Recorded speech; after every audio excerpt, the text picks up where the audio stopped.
Sphere by Michael Chrichton. The surface, west of Tonga. For a long time the horizon had been a monotonous flat blue line, separating the Pacific Ocean from the sky. The Navy helicopter raced forward, flying low, near the waves. Despite the noise and the thumping vibration of the blades, Norman Johnson fell asleep. He was tired.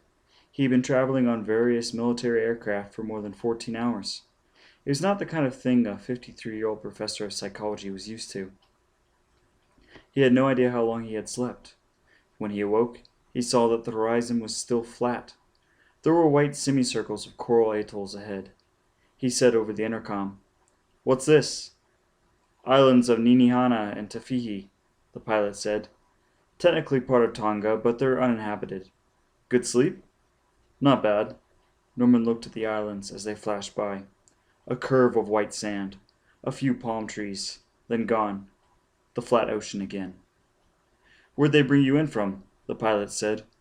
"San Diego," Norman said. "I left yesterday." "So you came Honolulu, Guam, Pago here?" "That's right." "Long trip," the pilot said. "What kind of work do you do, sir?" "I'm a psychologist," Norman said. "A shrink, huh?" The pilot grinned. "Why not? They've called in just about everything else." "How do you mean?" "We've been ferrying people out of Guam for the last 2 days. Psychiatrists, biologists, mathematicians, you name it. Everybody's being flown to the middle of nowhere in the Pacific Ocean." "What's going on?" Norman said. The pilot glanced at him, eyes unreadable behind dark aviator glasses. "They're not telling us anything, sir." "What about you?" "What they tell you?" "They told me," Norman said, "that there was an airplane crash." "Uh-huh," the pilot said. "You get called on crashes?" "I have been, yes." For a decade, Norman Johnson had been on the list of FAA crash site teams, experts called on short notice to investigate civilian air disasters. The first time had been at the United Airlines crash in San Diego in 1976. Then he had been called to Chicago in 78 and Dallas in 82.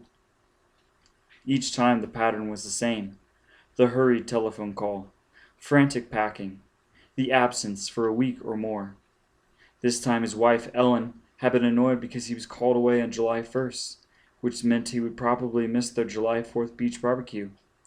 Then, too, Tim was coming back from his sophomore year at Chicago on his way to a summer job in the Cascades. And Amy, now 16, was just back from Andover, and Amy and Ellen didn't get along very well if Norman wasn't there to mediate. The Volvo was making noises again. And was it possible Norman might miss his mother's birthday the following week? "What crash is it?" Ellen had said. "I haven't heard about any crash." She turned on the radio while he packed. There was no news on the radio of an airline crash.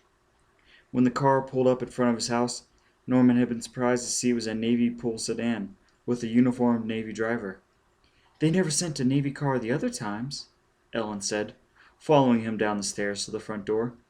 "Is this a military crash?" "I don't know," he said. "When will you be back?" He kissed her. "I'll call you," he said. "Promise." But he hadn't called.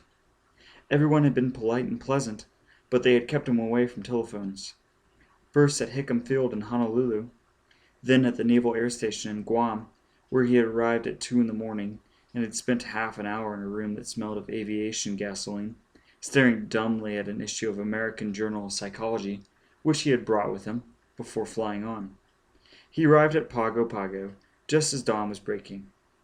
Norman was hurried onto the big Sea Night helicopter, which immediately lifted off the cold tarmac and headed west, over palm trees and rusty corrugated rooftops, into the Pacific. He had been on this helicopter for 2 hours, sleeping part of the time. Ellen and Tim and Amy and his mother's birthday now seemed very far away. "Where exactly are we?" "Between Samoa and Fiji in the South Pacific," the pilot said. "Can you show me on the chart?" "I'm not supposed to do that, sir. Anyway, it wouldn't show much. Right now you're 200 miles from anywhere, sir." Norman stared at the flat horizon, still blue and featureless. "I can't believe it," he thought. He yawned. "Don't you get bored looking at that?" "To tell you the truth, sir, no. I'm really happy to see it flat like this." At least we've got good weather. And it won't hold. There's a cyclone forming up in the Admiralities. Should swing down this way in a few days. What happens then?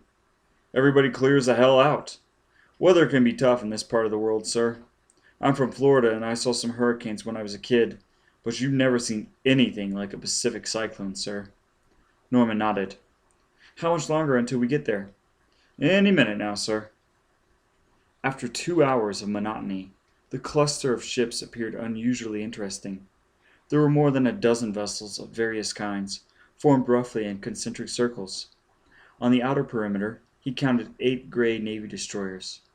Close to the center were large ships that had wide-spaced double hulls and looked like floating dry docks, the nondescript boxy ships with flat helicopter decks.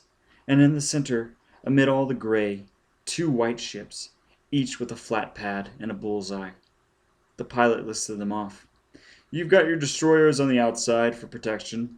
RVS is further in. That's remote vehicle support for the robots. Then MSS, mission support and supply. And OSRVs in the center. OSRVs? Oceanographic Survey and Research Vessels. The pilot pointed to the white ships. John Hawes to the port and William Arthur to the starboard. We'll put down on the Hawes. The pilot circled the formation of ships.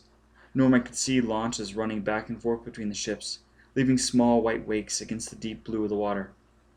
All this for an airplane crash? Norman said. Hey, the pilot grinned. I never mentioned a crash. Check your seatbelt if you would, sir. We're about to land. Barns. The red bullseye grew larger and slid beneath them as the helicopter touched down. Norman fumbled with his seat belt buckle as the uniformed Navy man ran up and opened the door. Dr. Johnson? Norman Johnson? That's right. Have any baggage, sir? Just this. Norman reached back, pulled out his day case. The officer took it. Any scientific instruments, anything like that? No, that's it. This way, sir. Keep your head down. Follow me and don't go aft, sir. Norman stepped out, ducking beneath the blades. He followed the officer off the helipad and down a narrow stair. The metal handrail was hot to the touch. Behind him, the helicopter lifted off, the pilot giving him a final wave. Once the helicopter had gone, the Pacific air felt still and brutally hot. Good trip, sir? Fine. Need to go, sir? I've just arrived, Norman said. No, I mean, do you need to use the head, sir? No, Norman said. Good. Don't use the heads. They're all backed up. All right. Plumbing's been screwed up since last night. We're working on the problem and hope to have it solved soon. He peered at Norman. We have a lot of women on board at the moment, sir. I see. Norman said. There's a chemical John if you need it, sir. I'm okay, thanks. In that case, Captain Barnes wants to see you at once, sir. I'd like to call my family. You can mention that to Captain Barnes, sir. They ducked through a door, moving out of the hot sun into a fluorescent-lit hallway. It was much cooler. Air conditioning hasn't gone out lately, the officer said.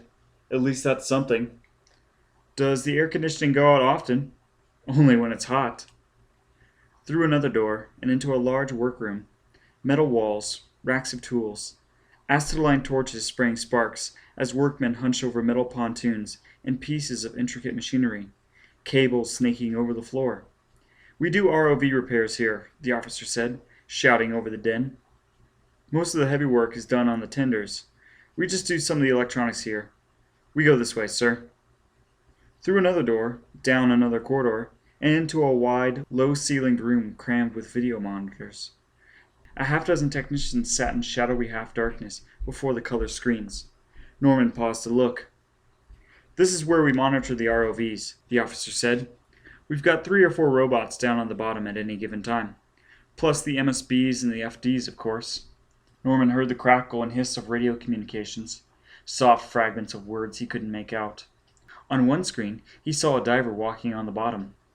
The diver was standing in harsh, artificial light, wearing a kind of suit Norman had never seen, heavy blue cloth, and a bright yellow helmet sculpted in an odd shape.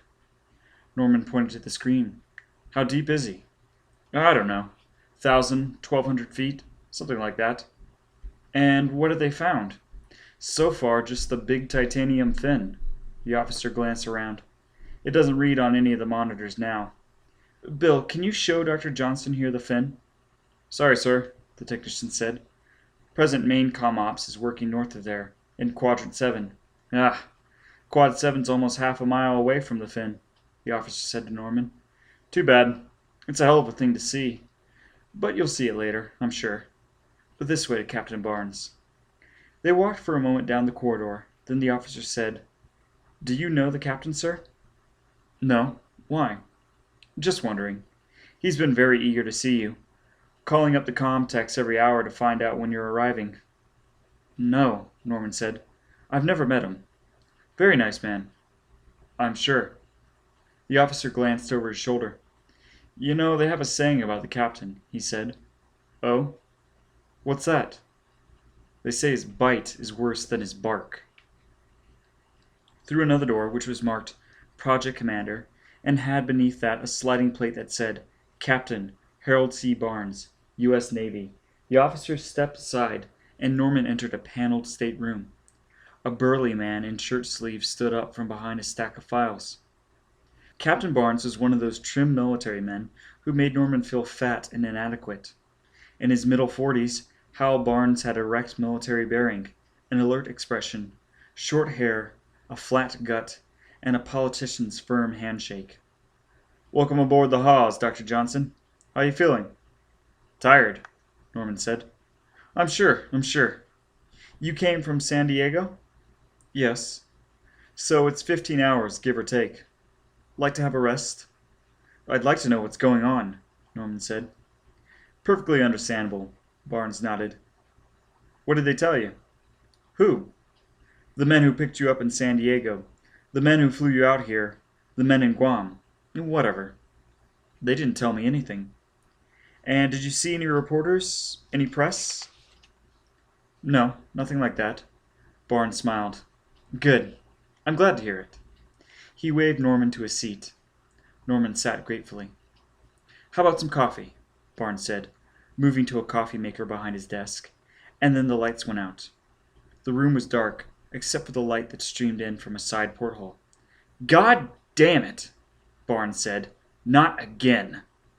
Emerson! Emerson! An ensign came in a side door. Sir, working on it, Captain. What was it this time?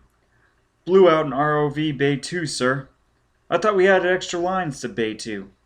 Apparently they overloaded anyway, sir. I want this fixed now, Emerson. We hope to have it solved soon, sir. The door closed. Barnes sat back in his chair. Norman heard the voice in the darkness. It's not really their fault, he said.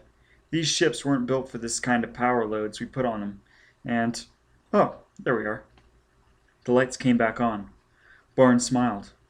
Did you say you wanted some coffee, Dr. Johnson? Black is fine, Norman said. Barnes poured him a mug. Anyway, I'm relieved you didn't talk to anybody. In my job, Dr. Johnson, security is the biggest worry, especially on a thing like this. If word gets out about this site, we'll have all kinds of problems. And so many people are involved now.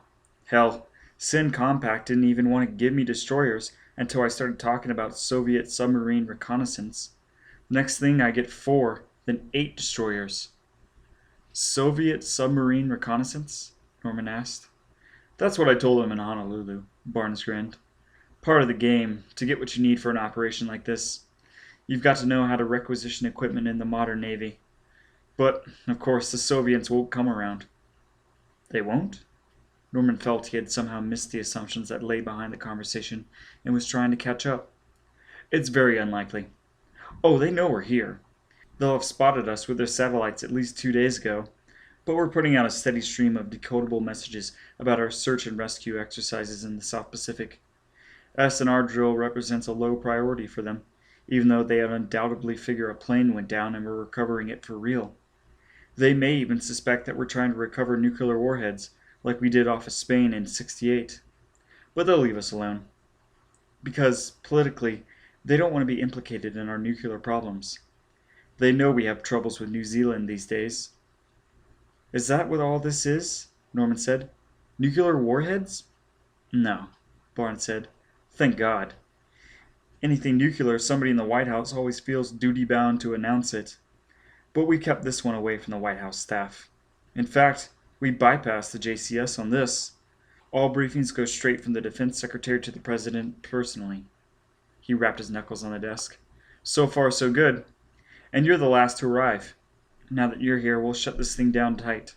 Nothing in, nothing out. Norman still couldn't put it together. If nuclear warheads aren't involved in the crash, he said, why the secrecy? Well, Barnes said, we don't have all the facts yet. The crash occurred in the ocean? Yes, more or less directly beneath us as we sit here. Then there can't be any survivors. Survivors? Barnes looked surprised. No, I wouldn't think so. Then why was I called here? Barnes looked blanked. Well, Norman explained, I'm usually called to crash sites when there are survivors.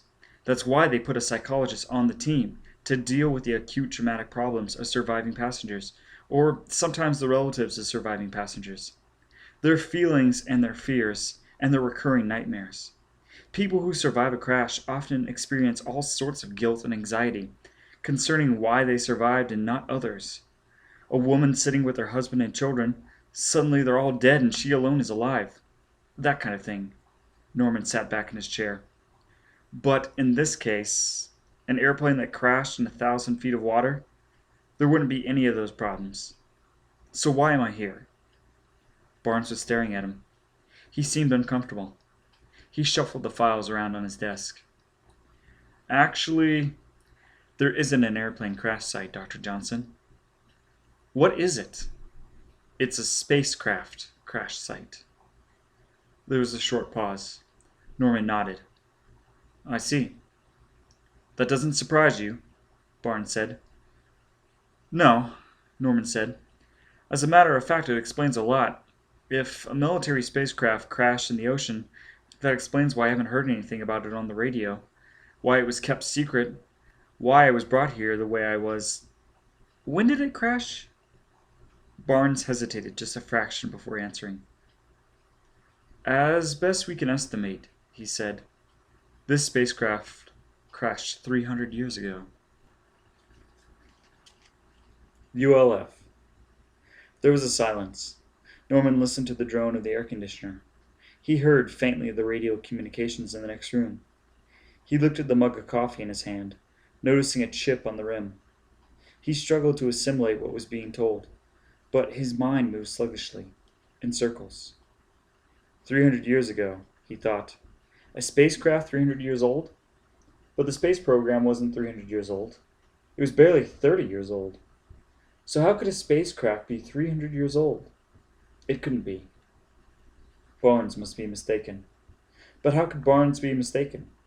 The Navy wouldn't send all these ships, all these people, unless they were sure what was down there.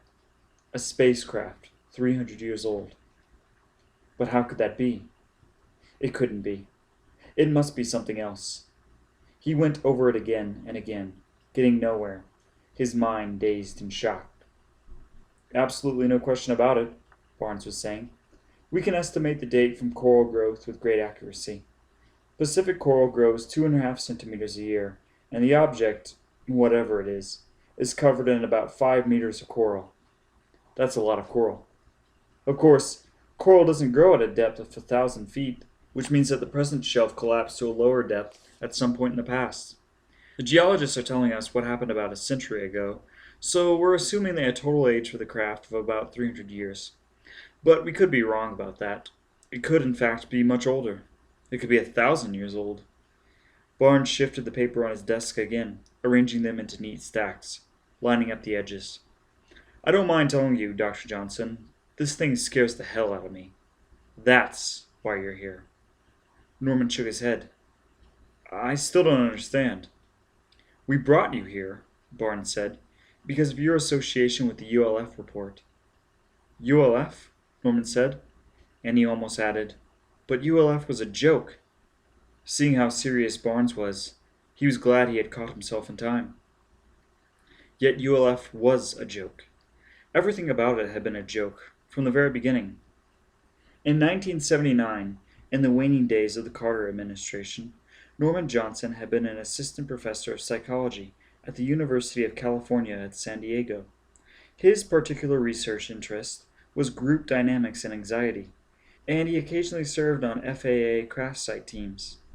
In those days, his biggest problems had been finding a house for Ellen and the kids, keeping up his publications, and wondering whether UCSD would give him tenure.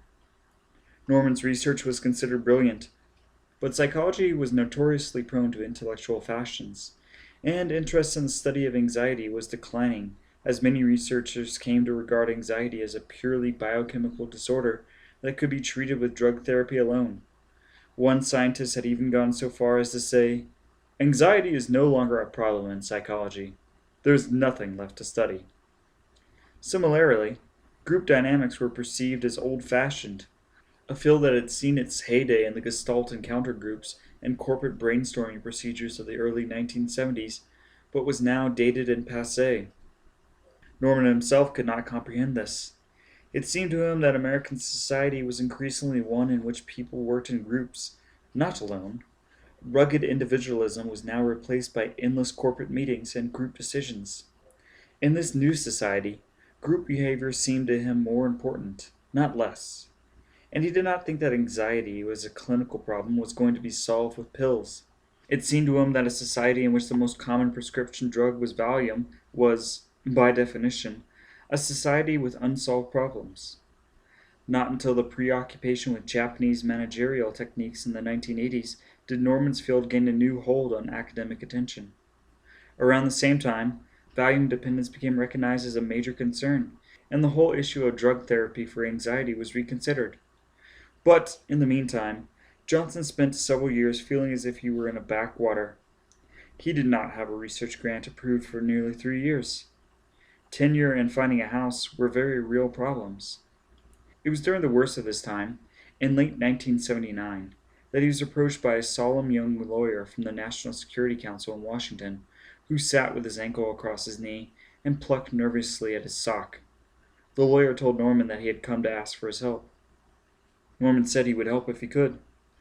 Still plucking at the sock, the lawyer said he wanted to talk to Norman about a grave matter of national security facing our country today. Norman asked what the problem was. Simply that this country has absolutely no preparedness in the event of an alien invasion. Absolutely no preparedness whatsoever. Because the lawyer was young, and because he was staring down at his sock as he spoke, Norman at first thought he was embarrassed at having been sent on a fool's errand. But when the young man looked up, Norman saw to his astonishment that he was utterly serious. "We could really be caught with our pants down on this one," the lawyer said. "An alien invasion." Norman had to bite his lip. "That's probably true," he said. "People in the administration are worried." "Are they?" "There is the feeling at the highest levels that contingency plans should be drawn." "You mean contingency plans in the event of an alien invasion?" Norman somehow managed to keep a straight face. "Perhaps," said the lawyer, "perhaps invasion is too strong a word. Let's soften it up to say contact. Alien contact." "I see.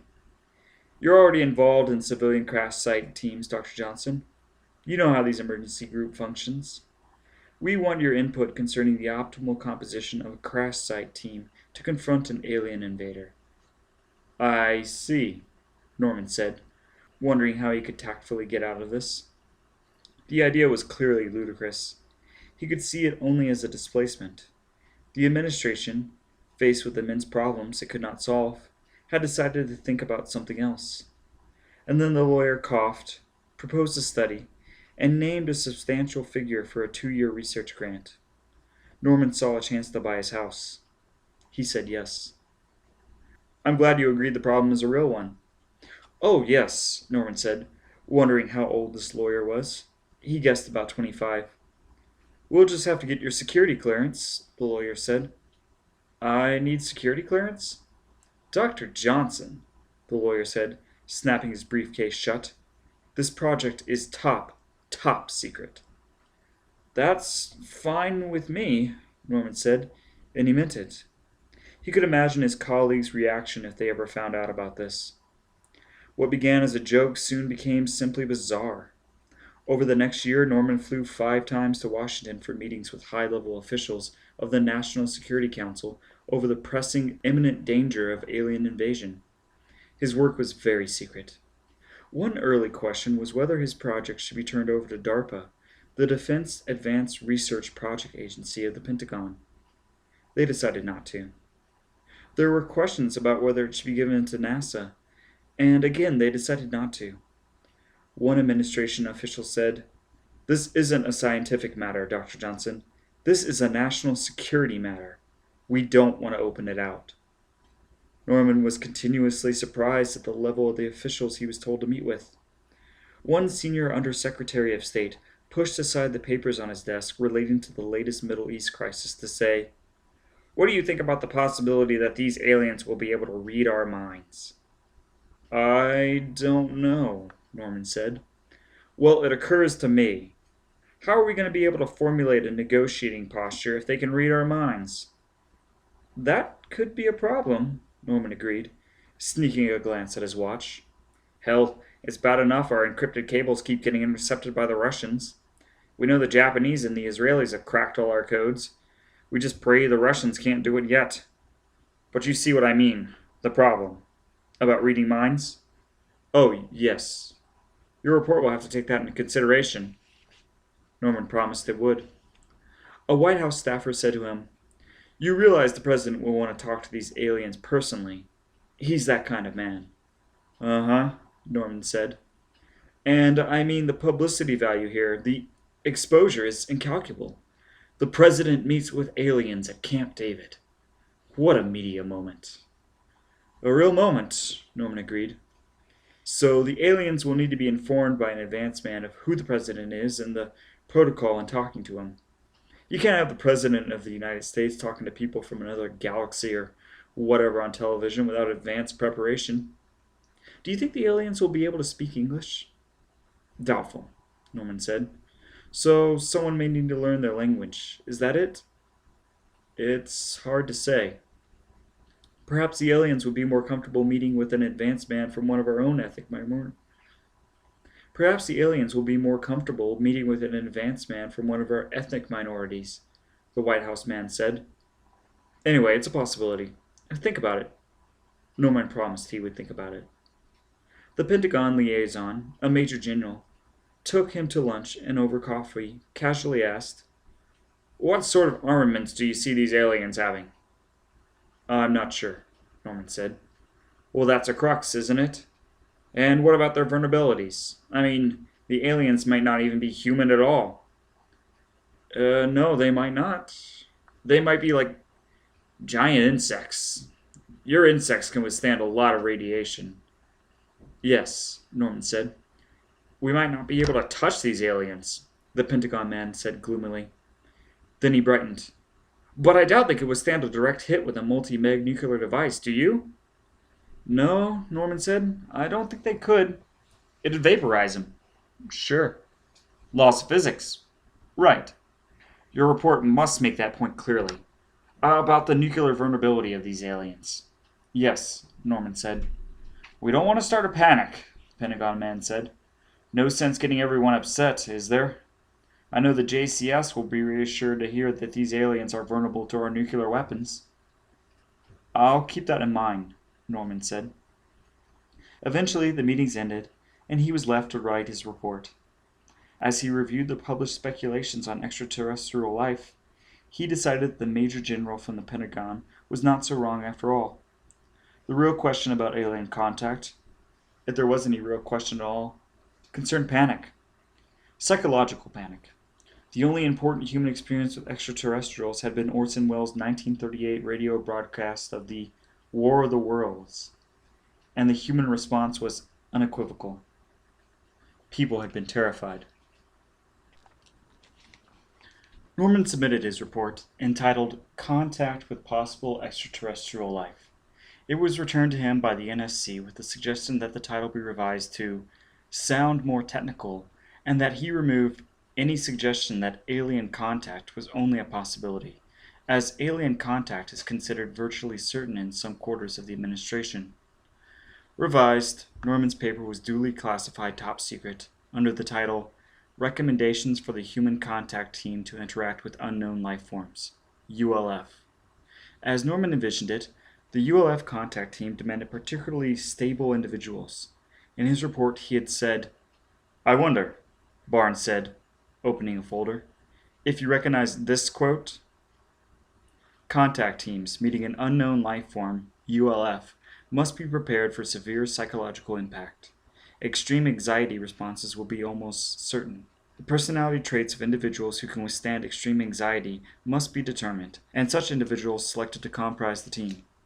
Anxiety when confronted by unknown life forms has not been sufficiently appreciated. The fears unleashed by contact with a new life form are not understood and cannot be entirely predicted in advance.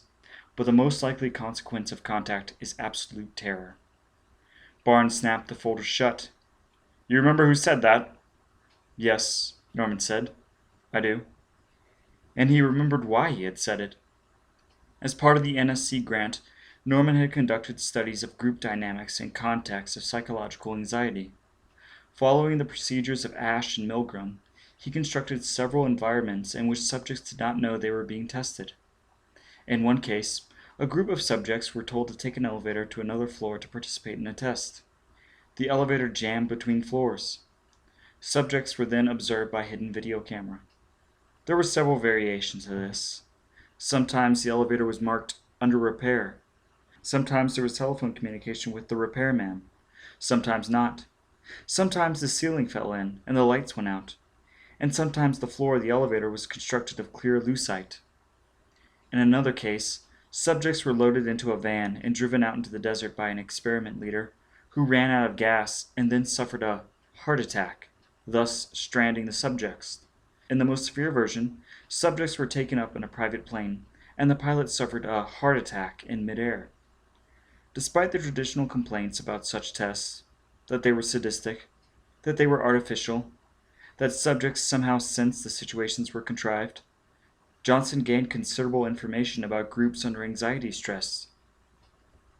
He found that fear responses were minimized when the group was small, 5 or less, when group members knew each other well, when group members could see each other and were not isolated, when they shared defined group goals and fixed time limits, when groups were mixed aged and mixed gender, and when group members had high phobic tolerant personalities as measured by LAS tests for anxiety, which in turn correlated with athletic fitness. Study results were formulated in dense statistical tables, although in essence Norman knew he had merely verified common sense. If you were trapped in an elevator, it was better to be with a few relaxed athletic people you knew, to keep the lights on, and to know someone was working to get you free. Yet Norman knew that some of his results were counterintuitive, such as the importance of group composition. Groups composed entirely of men or entirely of women were much poorer at handling stress than mixed groups. Groups composed of individuals roughly the same age were much poorer than groups of mixed ages. And pre-existing groups formed for another purpose did worst of all. At one point he had stressed a championship basketball team, and it cracked almost immediately.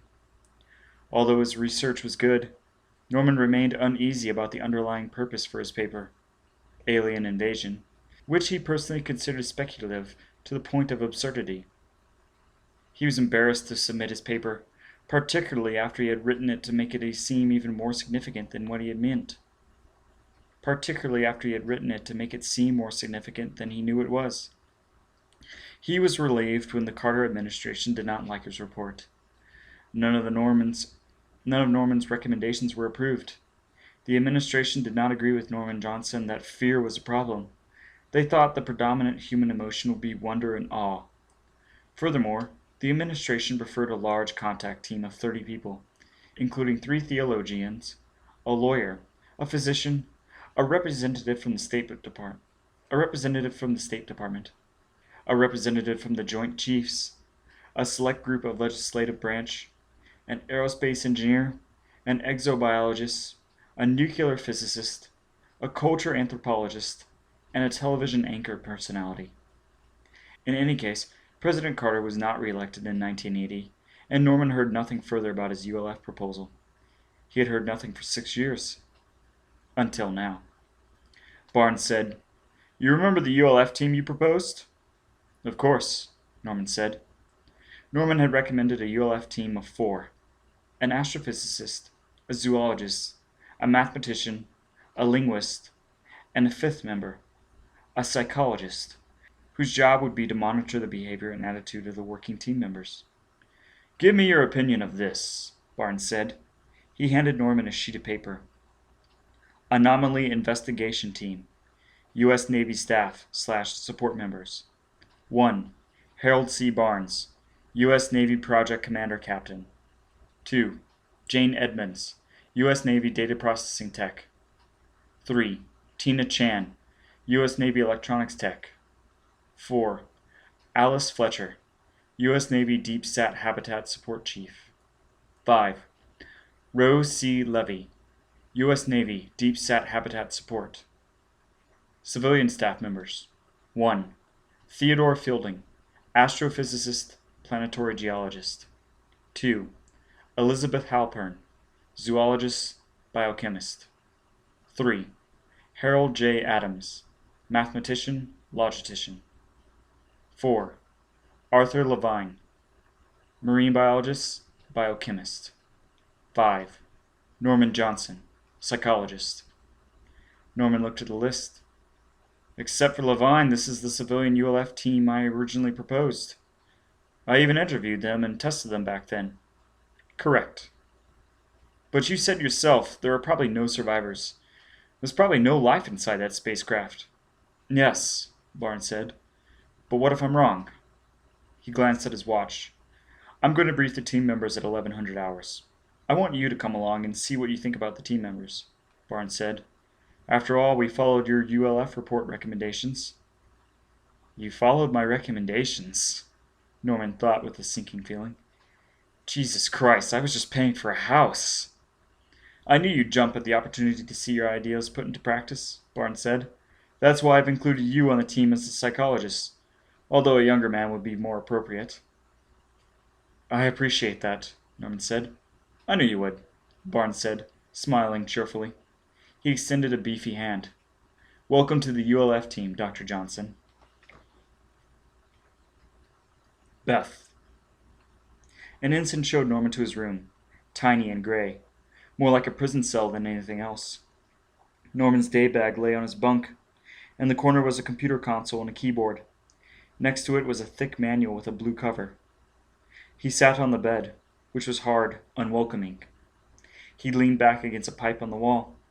"Hi, Norman," a soft voice said. "I'm glad to see they dragged you into this. This is all your fault, isn't it?" A woman stood in the doorway. Beth Halpern, the team zoologist, was a study in contrast.